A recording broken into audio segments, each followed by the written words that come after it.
Max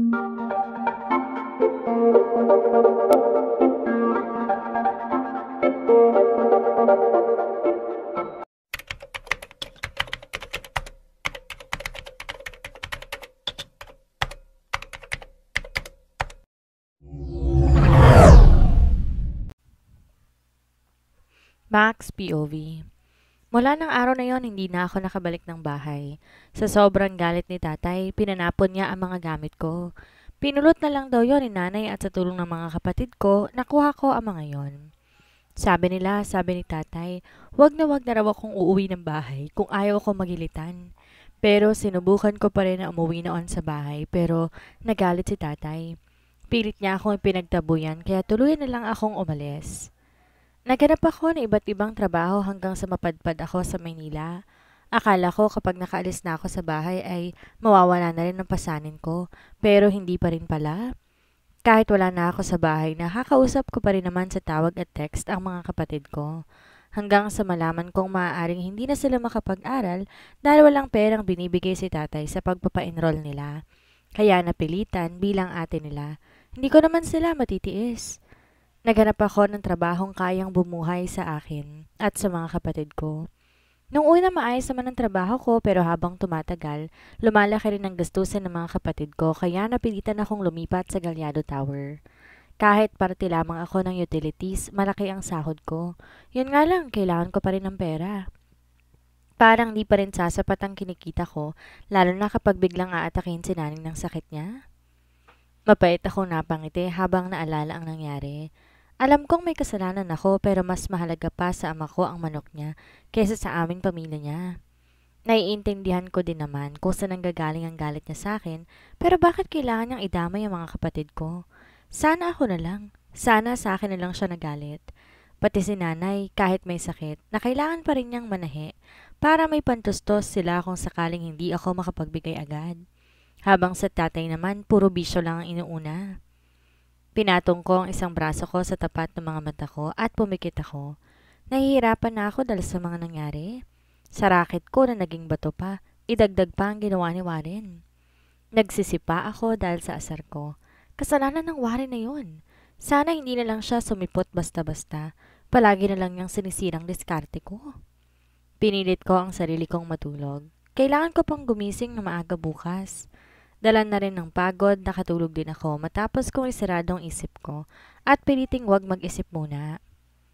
Nagising ako kinabukasan sa malakas na alarm ko 5:00 ng umaga. Mabilis akong bumangon kahit parang gusto ko pang matulog.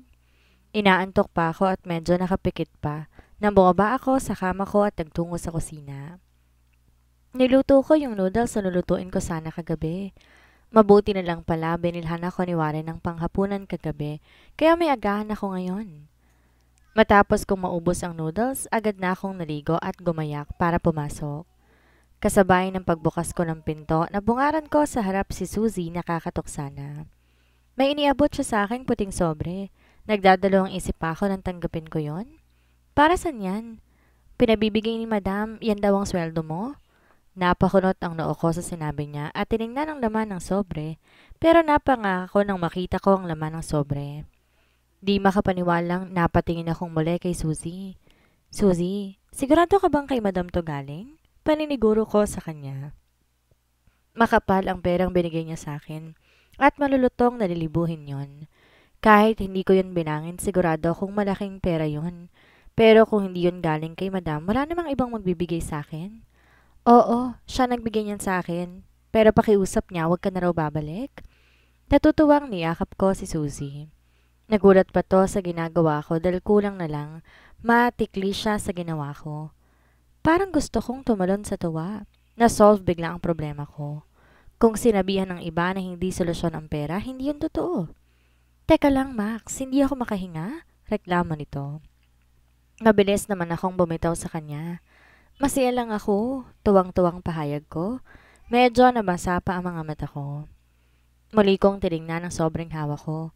Totoo nga ang sinabi niya na malaki ang kikitain sa bar na yon, pero nakapagtataka lang na masyado yatang malaki ang binigay sa akin, gayong hindi ko pa natapos ang trabaho.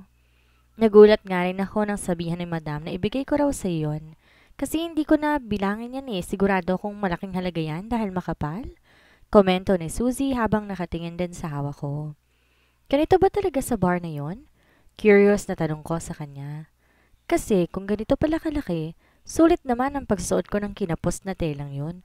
Baka nga umulit pa ako kasi parang ayaw na akong makita ni madam. Umiling siya. Baka may isang customer na natuwa sa'yo kagabi at nagbigay ng malaking tip. Sabi ko naman sa'yo, may mga customer na malakas magbigay ng malaking tip. Baka super rich nung natuwa sa'yo kaya ganyan kalaki ang binigay. Pero hayaan mo na yun. Sabi mo nga kailangan mo ng pera kaya isipin mo na lang blessing yan. Sige na, baka mahuli ka na sa trabaho mo. Ngumuso siya papunta sa may hallway pababa kaya mabilis akong ngumiti sa kanya. Mabilis na sinilid ko sa bago ang sobre at tinapik ko pa siya sa balikat. Salamat ulit. Masayang paalam ko sa kanya at excited nang bumaba ng apartment namin. Kung kagabi problemado ako dahil iniisip ko na kailangan ko na naman maghanap ng trabaho para kumita ng pera, ngayon napapangiti ako ng malaki habang sumasakay sa jeep. Sinuswerte pa rin ako kahit papaano. Akala ko hahanap ako ng panibagong extra pero biglang may dumating na pera. Pagdating ko sa galyado, sinabihan ako na sa office daw mismo ni Boss Winston ako maglilinis kaya mabilis akong nagtungo doon. Malinis naman ang buong opisina ng boss ko. Ayaw lang nito ng may alikabok kaya kinuha ko. Basura na nasa trash bin. Napatingin ako sa picture na naka-frame sa ibabaw ng table ni Bossing. Wedding picture nila yon ni Miss G. Ang laki ng ngiti ni Bossing. Parang tuwang-tuwa siya pero napansin ko rin ang pinipigilang ngiti ni Miss G. Napatingin ako sa mga dimples ng boss ko. Kaya ngumiti din ako tiningnan ang sarili ko sa isa sa makintab na plaque niya. May isang dimple din ako na malalim sa kaliwang pisngi ko. Gwapo si Bossing pero pakiramdam ko mas gwapo ko sa kanya. Nagkataon lang na pinanganak akong babae. Muli ko nang pinagpatuloy ang trabaho ko bago pa man dumating si na Bossing. Pinunasan ko ang bawat sulok ng opisina niya.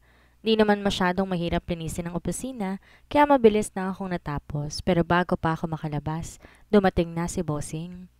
Malaki ang ngiti nito. Kaya ngumiti rin ako pabalik sa kanya. Good morning, Bossing. Bati ko sa kanya. Good morning, Max. Ganting bati nito sa akin at mabilis na upo sa upuan niya. May tanong ako. Ano ba kayo ng kaibigan ko? Tanong niya bago pa man ako tuluyang mabuksan ang malaking pinto ng opisina niya.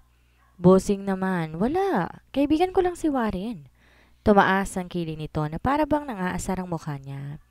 Gustong malukot ng mukha ko pero pinigilan ko. Ganun ba? Nagtatanong lang naman ako, ba't parang defensive ka? Hindi naman po ako defensive. Ayoko lang isipin ng kahit na sino na maiba kaming relasyon. Lalaki po ako. Pagdidiin ko pa. Bahagyatong natawa sa sinabi ko kahit wala namang nakakatawa. Babae rin ho ang gusto ko. Dagdag ko pa para mapaniwala ko siya. Crush ko nga si Miss G kasi gusto mo yatang masasante ng wala sa oras. Masungit na putol nito agad sa sinabi ko. Kapag si Miss G ang usapan, nagiging seryoso si Bossing. Siya lang yung CEO na kilala ko na kahit sa janitress na kagaya ko'y nakikipagbiroan. Hindi siya masungit. Mas mahilig pa nga siyang mang-asar. Walang duda, best friend sila ng bugok na itlog na kakilala ko. Pareho kasi sila ng ugali. Joke lang, boss. Baka itulak ninyo ako sa rooftop. Bawi ko nang makita kong nakasimangot na siya. Baka totohanin kasi niya. Kapag ginawa ko yon, baka ako naman itulak ni Warren. Labas na po ako, madami pa po akong lilinisan. Labas sa ilong na sagot ko. Narinig ko naman na tumawa ito. Tuluyan na akong lumabas, habang nakita ko naman itong paisi-isi habang hawak ng phone niya bago tuluyang isara ang pinto ng opisina niya. Good morning, Miss G. Bati ko naman sa sekretarya. / asawa ni boss. Tipid nang ngumiti siya sa akin. Kung si Bossing nakangiti palagi, si Miss G naman parang mahal ang ngiti niya. Good morning, Max. Sagot niya at pumasok sa loob ng opisina ni boss. Napangiti ako. Lagot na naman si boss. Sigurado akong mapapagalitan siya ni Miss G. Kaya naaabutan siyang hindi pa nagtatrabaho. Nung nakaraan kasi, naaalala ko, pinagalitan siya ni Miss G. Kaya parang batang nakasimangot siya habang nagtatrabaho nung tinawag niya ako para paglinisin ang opisina niya. Ang cute lang nilang dalawa. Si Bossing ang boss pero si Miss G ang boss niya? Nagpatuloy ako sa pagtatrabaho at nakasalubong ko pa si Shirley Baby. Hi, Shirley Baby. Kinindatan ko siya. Ngumuso siya sa akin at humalik sa hangin. Napangiti ako sa kanya. Pakiramdam ko gets niyang ugali ko kahit sinasabayan niya ang pagbibiro ko sa kanya. Parang ang boss ko lang. Kahit na siyang big boss, parang barkada lang kung ituring niya ako. Kaya masaya ako sa trabaho ko ngayon. Maayos na magpasweldo, mabait pa ang mga katrabaho. Lalong-lalo na ang boss ko. Warren's POV. Masama ang tingin ko kay Winston habang tinatawanan niya ako. Nandito kami sa bar ko ngayon. Maaga pa kaya wala pang tao maliban sa aming apat. Hindi pa nga bukas ang bar kaya hindi ko alam kung bakit nandito sila ngayon. Well, minsan talaga, dito sila tumatambay kapag walang masyadong trabaho. Bakit ang laki ng heki mo sa paligid ng mga mata mo? Pangasar sa akin ni Winston. Let me guess, was it Max? Six asked me and pointed my black eye using his lips. Hindi, nabunggo lang ako kagabi. Pagdadahilan ko sa kanila. Di ko naman pwedeng sabihin sa kanila ang tunay na nangyari. Kaso mukhang walang gustong maniwala sa sinabi ko. Tingin pa lang nila sa akin, sinasabi na nilang sinungaling ako. He is in love. He asked me a favor last night. And Joe speaks that our friends look at him. What favor? To find Max. Simpleng sagot nito habang parang tamad na sumandal sa pagkakaupo niya sa leather sofa. Minsan wala talaga sa oras ng pagiging chismoso niya. Madalas naman tahimik lang siya pero bakit ngayon? Bigla siya nagkukwento tungkol sa bagay na yon. Kung kailan gusto kong wag siyang magsalita, saka naman siya umiimik. Si Winston ay malaki ang ngisi sa akin. Paglabas pa lang ng mga dimples niya, halatang nangaasar na siya. Habang si Six naman tipid lang ng umiti, pero yung mga mata niya iba ang sinasabi. Why? What happened? Okay naman si Max na makita ko kanina sa opisina. Malaki pa ang ngiti niya at mukhang masaya. Komento ni Winston. Hindi ko sinabi sa kanila na si Max ang gusto ko, pero nalaman pa rin nila. Wala. Paanong wala ay may black eye ka nga? Napaaway ka ba? Sinipat pa ni Six ang mata ko kaya binalin ko paharap kay Enzo ang tingin ko. Hayaan nyo na kung ayaw magkwento. Mukhang i-ready na lang natin kapag bigla na lang kinasal si Warren. Pang-aalas ka sa akin ni Winston. Hindi ka sure. Baka mauna pa sa kanya si Enzo. Tahimik lang isang to pero pakiramdam ko may binabakuran na rin. Tumingin si Six sa katabi niya na hindi nagsasalita. Ngumisi naman si Enzo pero hindi man lang nito dininay ang sinabi ni Six. Ibig sabihin may posibilidad na may nagugustuhan na rin siya.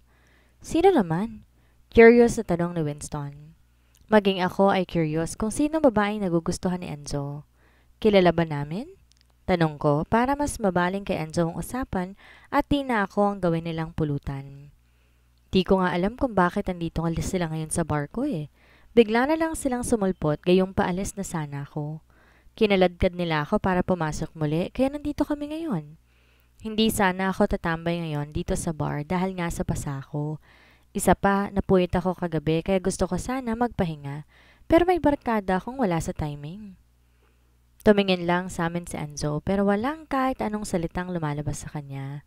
Minsan nakakaasar din kausap ang lalaking to eh. Minsan sobrang tahimik. Minsan naman pati ako gustong-gustong pagnasaan.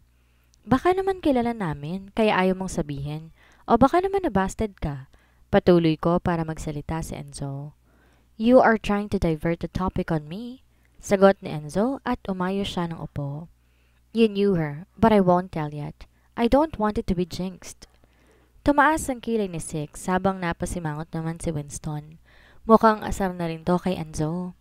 Alam nyo, wala naman akong pakialam kahit sino maging babae ninyo eh. Basta wag lang ang pinsan ko.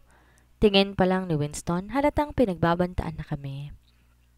Hindi naman pinsan niyang gusto ko, kaya safe ako. Buti na lang, hindi ko pa nakikita ang kapatid ko. Baka mamaya ligawan pa ni Warren. FO tayo kapag nagkataon. Hindi nagsalita si Enzo pero ngumisi siya. Umismid naman ako. Masyado siyang protective sa pinsan at nawawalang kapatid niya. Para namang papatulan namin ni Enzo. Basta ako, sure ako kung sinong gusto ko. Ewan ko lang kay Enzo. Anong akala mo sa akin? Two-timer? Loyal ako. Sa'yo na kapatid mo. Sagot ko sa kanya. Dinama ang gilid ng kaliwang mata ko. Paano kung mas maganda ang kapatid ni Winston? Tanong ni Six sa akin. Nalukot ang mukha ko sa tanong ni Six. Napahilamos pa ako gamit ang palad ko. Kahit gaano pa kaganda ang kapatid ni Winston, wala nang mas gaganda pa kay Max. Partida, hindi yun nag-aayos dahil lalaki kong manamit at kumilos. Ayoko pa rin. Huwag mo nga akong demonyohin sa utak ko. Pumayag na nga akong masuntok ko. Sa tingin mo ba, titigin pa ako sa iba? Gayong ngayon pa lang tanggap ko nang magpapasapak ako sa kanya. Nakasimangot ako habang sumasagot kay Six. Natawa naman sila sa sinabi ko. That's good. At least alam namin na patay ka na kay Max. Congrats! Binata ka na. Inakbayan pa ako ni Warren habang inaasar na binabati. Baka naman kasi ginalit mo si Max kaya sinapak ka. Mukhang malakas kasi nagkapasa ka. Punang muli ni Six sa pasako. Sino bang matutuwa sa ginawa niya? Mas pinili niyang magtrabaho sa isang high-class club at magsuot ng lintik na damit na yon kaysa humingi ng tulong sa akin. Kung gusto pala niya ng extra work, bakit hindi siya sa akin? Kahit di na siya magtrabaho, willing akong bigyan siya ng pera. Pagkukwento ko sa kanila. Umuusok talaga ang ulo ko kagabi na makita ko ang suot niya. Hindi bagay sa kanya. Mas gusto kong makita siyang nakapantalon ng maong o six-pocket shorts kaysa makita ko siyang gano'n ang suot. Kita na ang kaluluwa niya. Parang gusto kong tusukin ng mga mata ng lahat ng lalaking tumitingin sa kanya. Alam ko naman na sexy talaga siya dahil ilang beses ko nang nahawakan ang bewang niya. Kaya kahit magtago siya sa malalaking damit, alam kong pamatay talaga ang katawan niya. Siya yung babaeng effortless maging sexy at maganda. Kaya't sigurado ko maraming magnanasa sa kanya sa club na yon. Kung pwede lang sunugin ko ang club na yon, ginawa ko na. Sa susunod na ulitin pa niya yon, talagang may parusa na siya sa aking matatanggap. Alam mo, one thing I learned from my wife, kung tayo may ego, may pride sila. Hindi nila gusto na umaasa sa iba, lalo na kung di naman nila kaano-ano yung tao. You cannot just give her money. She will think you are pitying her. Alam mo naman mga babae ngayon mga gustong maging strong independent woman. Kaya kahit gaano karaming pera mo, hindi mo siya pwedeng bigyan ng basta-basta na lang. She obviously wants to work hard to earn the money. She does not want to rely on you because what are you to in the first place for her to do that? Mahabang paliwanag ni Six. Tahimik lang ako habang nakikinig sa kanya. He has experience handling his wife, habang ako nangangapa pa lamang kaya maaaring ang tama siya. We are friends. Hindi pa ba sapat yon para tulungan ko siya at tanggapin niyang tulong ko? Minsan kasi may mga taong ayaw nilang maging pabigat sa iba. They want to struggle alone, to carry the burden alone. Di naman sa ayaw nilang humingi ng tulong. Ayaw lang nilang maging abala sa atin. Minsan mahirap intindihan ang logic nila, lalo na kung gusto mo lang naman makatulong. Meron lang talagang mga tao na hindi sanay humingi ng tulong sa iba kasi nasanay silang kayanin lahat ng sila lang. Kaya intindihin mo na lang siya. If you want to help her, but do it secretly so that she will have no chance to reject your help. Payo naman sa akin ni Winston. Napatango ako sa sinabi niya. Siguro nga tama sila. Nasanay akong nakukuha ko lahat ng gusto ko. Hindi ko naranasang kapusin sa pera, kabaliktaran ni Max. Magkaiba ang mundong kinalakan namin at kailangan kong unawain siya. Alam kong kailangan niya ng pera dahil kung hindi naman siya papatol sa trabahong hindi siya sanay.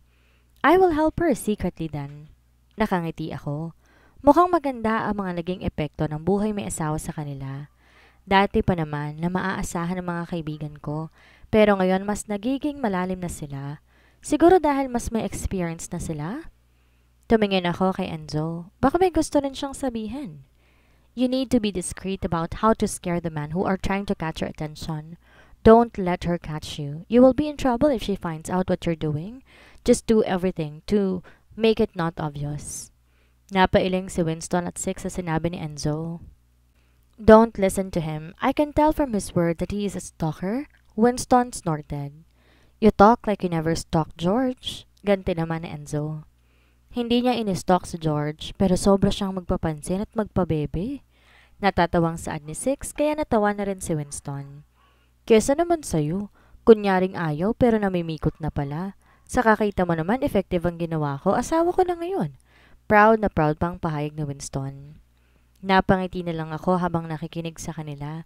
Kitang-kita ang saya sa mga mata nila. Hindi ko tuloy mapigilang mainggit sa kanila. Sabay-sabay kaming napatingin kay Winston nang tumunog ang phone nito. Napangiti ito nang sagutin nito ang tawag.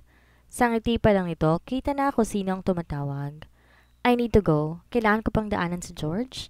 Paalam nito at nagmamadaling kinuha ang coat niya na nakasambay sa likod ng kinuupuan niya bago parang kidlat na nawala. Tumayo na rin si Six. Mauna na rin ako, baka hindi na ako makapasok sa bahay kapag late na akong umuwi. Nang makaalis na si Six, nagkatinginan kami ni Enzo. Dati si Six lang ang nagmamadaling umuwi. Ngayon, pati si Winston na rin. Ikaw ba, hindi ka pa rin uuwi? Tiningnan nito ang phone at napangiti ito. She's still at home, sagot nito. Ibig sabihin, nakikita niya ako nasa ng babaeng gusto niya. Totoo nga yatang stalker siya. Napailing na lang ako nang humiga na to sa sofa at balak pa yatang matulog. Tumayo na ako para umuwi. Bahala siya kung ayaw pa niyang umuwi pero uuwi na ako. Magpapahinga lang ako tapos mambubulabog ulit ako mamaya sa maton kong crush. Max POV. Di pa rin ako makapaniwala nang mabilang ko na ngayon kung magkano ang perang natanggap ko. Ang perang binigay sa akin kanina ni Suzy. Nandito ako sa isang cubicle sa comfort room. Katatapos lang ng trabaho ko at bago ko umuwi naisipan kong bilangin muna ang perang nasa sobre. 100,000 piso. Kung pwede lang akong tumalon at sumigaw sa tuwa ay ginawa ko na. Parang ang hirap paniwalaan na may ganito kalaking pera akong hawak ngayon. Lahat ng problema ko ngayon naglaho dahil sa malaking halagang hawak ko. Hindi ko naiisipin kung saan ako kukuha ng perang pambayad sa tuition ng kapatid ko. Marami pang sobra ang perang ito. Maaaring barya lang to mula sa mga taong nagbigay sa akin pero para sa akin napakalaking halaga na nito. Napakalaking tulong. Sana lang makilala ko siya para makapagpasalamat man lang sana ako. Noong isang araw lang namomroblema ako kung saan ako kukuha ng pera dahil kinakapos ako. Pero ngayon parang lubos naman ang biyayang natanggap ko. Kumuha ako ng 3,000 bago ko muling binalik sa sobre ang pera at inilagay muli sa bag ko. Sinigurado ko pang nakasarado na maayos ang crossbag bago ko lumabas ng cubicle. Maaga pa naman kaya hindi ako gagabihin masyado pag nag-grocery ako. Kailangan ko munang bumili ng pagkain ko dahil wala na talaga akong stock. Napatingin ako na makita ko si Cecil. Nagtungo ako sa may sink para maghugas ng kamay ko bago lumabas pero siya na may nakasunod ang tenga sa akin. Ano nangyari sa leeg mo? Bakit may mga band-aid? Tanong sa akin ito nang hindi na makatiis at iginuso ang leeg ko kaya napahawak ako doon. Nilagyan ko ng band-aid ang mga markang iniwan ni Warren sa leg ko. Nakakaya naman kung makikita yun ng iba. Di naman ako marunong sa makeup eh. Yung iba kasi natatakpan nila gamit ang makeup. Ako, band-aid lang alam ko. Kaninang umaga ko pa yung napapansin. Sabihin mo nga sa akin, may girlfriend ka na? Malesyosa ang tingin ay binigay niya sa akin. Girlfriend? Oo, kasi di ba tomboy ka? Maliban na lang kung straight ka na ulit. Napakamot na lang ito. Ay, kinakamat ko kasi to kaya nagkasugat. Ang layo naman agad na imagination mo. Sagot ko sa kanya at tinapat ang kamay ko sa sensor na gripo. Sure ka? Ikaw ha? Lumalandi ka na. Binata na siya. Uy! Pang-asar niya sa akin. Gustong umikot ng mata ko sa sinabi niya pero pinigilan ko at tinapos na ang paghuhugas ng kamay ko. Kinagat lang ako ng lamok kagabi. Kinamot ko kaso nagsugat. Pagsisinungaling ko sa kanya. Ganun ba? Mukhang malaki yung lamok kasi ang laki ng band-aid mo. Oh. Anito na halatang hindi ko magat sa paliwanag ko. Alam mo, okay lang yan, Max. May mga shota talagang wild minsan. Ganyan talaga kapag gigil. Ibig sabihin malaki ang pagnanasa sa'yo. Nginitian pa ako bago siya naunang lumabas. Umakto pa akong nasusuka dahil sa sinabi niya. Parang tumaas ang mga balahibo ko. Biglang kinilabutan sa mga sinabi niya. Para bang sinasabi niyang may pagnanasa sa akin si Warren? Gago lang yun at iniisip na wala akong alam. Kaya gusto niya akong turuan ng mga kahalayan. Pero di ibig sabihin pinagnanasaan niya ako. Marahas kong ipinilig ang ulo ko bago ko tuluyang lumabas ng comfort room. Bumili na ako ng marami-raming noodles at canned goods. Yung kakasya sa akin ng buong buwan. Bumili rin akong bigas at mga gamit sa bahay gaya ng sabon. Siniguradong kumpleto ang lahat ng pangangailangan para hindi ko na yun isipin. May mga frozen foods din dahil yun lang alam kong pwedeng tumagal na ulam dahil bala ko pa rin maghanap na extra work kahit may pera na akong hawak ngayon. Yung bala ko na dapat 3,000 lang sanang gagamitin sa lahat ng pangailangan ko, kulang pa pala. Sa mahal ng bilihin para nakakaiyak na talaga eh. Ang hirap magtipid dahil sa gastos. Medyo marami ang pinamili ko at nang lumabas ako ng grocery store, madilim na. Kaya kahit medyo mahal, umarkila ako ng tricycle dahil mahihirapan ako kung sa jeep ko isasakay ang mga pinamili ko. Tinulungan din ako ng tricycle driver ikarga ang mga pinamili ko. Mga 3 kahon yon. Isa para sa mga sabon, shampoo at kung ano-ano pa. Isa sa mga delata at instant noodles. Ang ikatlo naman personal na gamit ko gaya ng panluto, gaya ng toyo, suka at langis. Nang makarating ako sa tapat ng apartment, siningil ako ng 70 pesos ng driver kahit malapit lang bahay ko sa grocery store. Parang isang liko lang eh. Pero di na ako nagreklamo dahil kailangan ko pang buhatin ng mga pinamili paakyat. Bubuhatin ko na sanang 1 kahon nang may umagaw sa akin noon. Tulungan na kita. Napalingon ako sa nagsalita. Nakita ko si Sander, binuhat ng 1 kahon at umakyat sa hagdan tungo sa apartment room ko. Kinuha ko naman ang bigas at yun ang binuhat ko. Binabalang niya sa may gilid ng pintuan ko ang kahon. Ako nang kukuha ng nasa baba. Wika niya na ibaba ko ang bigas. No need to. Napalingon ako sa nagsalita. Nakita si Warren. Dala-dala ang 2 box sa magkabilang kamay niya. Nakatali kasi yon dahil tinalian ng straw ng bagger sa grocery. Nakasimangot pa to. Salamat, Sander. Pasalamat ko na lang sa kapitbahay at ginitian siya. Walang anuman, sige. Sagot nito at tumalikod na. Hamakbang papunta sa apartment nila. Napalingon ako muli kay Warren. Anong ginagawa mo rito? Ang hilig niyang sumulpot na lang bigla. Buksan mo muna ang pinto o sa loob na lang tayo mag-usap. Nauuhaw na ako. Asar na tumingin ako sa kanya. Pinasok ang susi sa doorknob. Kung makautos ang lalaking to, akala mo apartment niya. Ang dami mong pinamili. Kala ko ba wala ka ng pera? May pera na ako ngayon. Taas kilay ko pa sa napansin kong bahagyang pagtaas ng sulok ng labi niya. Ikaw, anong ginagawa mo rito? Tanong ko sa kanya na magsimula akong buksan ng kahon para iligay sa maliit kong ref ang mga frozen foods. Akala ko ide-defrost na iyon at wala lang naman pero bigla may biyayang dumating. Frozen foods? That's unhealthy, Max. Nagtaas ako ng tingin sa kanya. Sa lubong ang kilay niyang nakatingin sa laman ng kahon. Ito lang kasing pagkain na pwedeng stock ng matagal. Tsaka hindi naman araw-araw tong kakainin ko. Still, masyado ka nagtipid. Sobra yon para sa grocery mo. Next time, don't buy unhealthy foods. Kaya siguro dibdib lang lumalaki sa'yo eh. Mahilig kasi hindi masustansya. Lagi na lang yun pinapansin. Saka kapag si Warren, medyo sanay na ako sa bastos niyang bunganga. Ako naman kakain eh, ba't ikaw namang problema? Saka wag mo nga idamay itong dibdib ko.